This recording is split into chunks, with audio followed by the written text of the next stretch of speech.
کل ہم گئے تھے، وہ ایک بڑا ٹاور ہے تو اس میں ایک بڑھیا بیٹھی تھی اکیلی تنہا، تو اسے اس کی چہرے پر بے بسی دیکھ کر اس سے تھوڑی بات کی تو پتہ کہنے کہ میری 92 سال عمر ہے، میں اکیلی رہتی ہوں، ایسوں کو جا کر 2 دن مل لو اور کچھ کھلا دو تو وہ کلمہ پڑ جائیں۔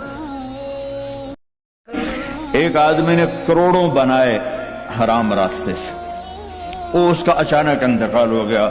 کوئی 60 سال کی عمر میں، تو وہ یہ کہا کرتا تھا میں اج مر جاواں میرے بچیاں نو کسی دی پرواہ نہیں، یہ میں نے اپنے کانوں سے سنا اس کی میں اج مر جاواں میری دھی نو کسی دی پرواہ نہیں۔ وہ مر گیا تو ایک دن اس کا بیٹا کہہ رہا تھا کاش ہمارا باپ حرام جمع نہ کرتا تو کوئی خوشی کا دن ہم بھی دیکھ لیتے۔ بہنوں، اللہ کے واسطے میری فریاد سنو، تمہارے گھروں کی خوبصورتی میرے نبی کی غلامی میں ہے، یہ ڈبل جابیں چھوڑو، یہ بڑے بڑے گھروں کی دوڑ چھوڑو، بڑی بڑی گاڑیوں کی دوڑ چھوڑو، اپنے گھروں کو بچاؤ اللہ کے واسطے، کیونکہ یہاں کی نسل خطرے میں ہے۔ پاکستان میں کوئی برے سے برا بچہ بھی ہوگا تو ایتھیسٹ نہیں بنے گا، اسلام نہیں چھوڑے گا، یہاں اسلام چھوڑ دیتے ہیں۔